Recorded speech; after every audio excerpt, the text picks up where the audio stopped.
Hello! Vlog muna tayo. Hindi muna ako singer. Photographer muna ang peg natin today. Ganyan talaga ang buhay natin dito sa Amerika. Basta masipag ka, may talent, at kaya mong rumakit. Go, go, go lang. Ayan po ang Philip Hearth Production. Grabe, sobrang sipag. Biro mo 12 hours kami nagtatrabaho niyan. Walang pahinga. Ang sakit sa kamay, ang sakit sa likod. Pero happy naman kami kasi nag-enjoy naman yung mga client namin. At saka syempre yung debutant. Ayan o.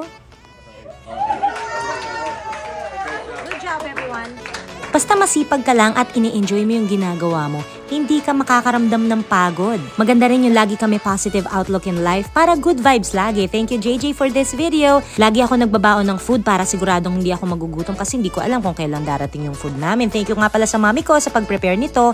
Pero may food naman kami doon. Ayan no, ang sarap-sarap nga ng pagkain namin. Nag-enjoy lahat ng bisita at kami rin mga photographers and videographers. Makikita mo talaga yung love and support ng family and friends nung celebrant kasi talagang kahit mag-alas 12 na, wala pa talagang gustong umuwi at gusto pang mag-party at magsayawan.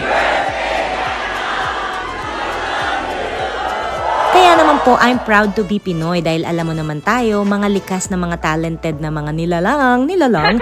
At syempre, lagi tayong nag-i-spread ng kasiyahan sa buong mundo na minsan kahit may konting problema ay nalalampasan natin to sa tulong ng ating mga kaibigan at lalo na ng pamilya. Yun lang po, salamat sa panonood!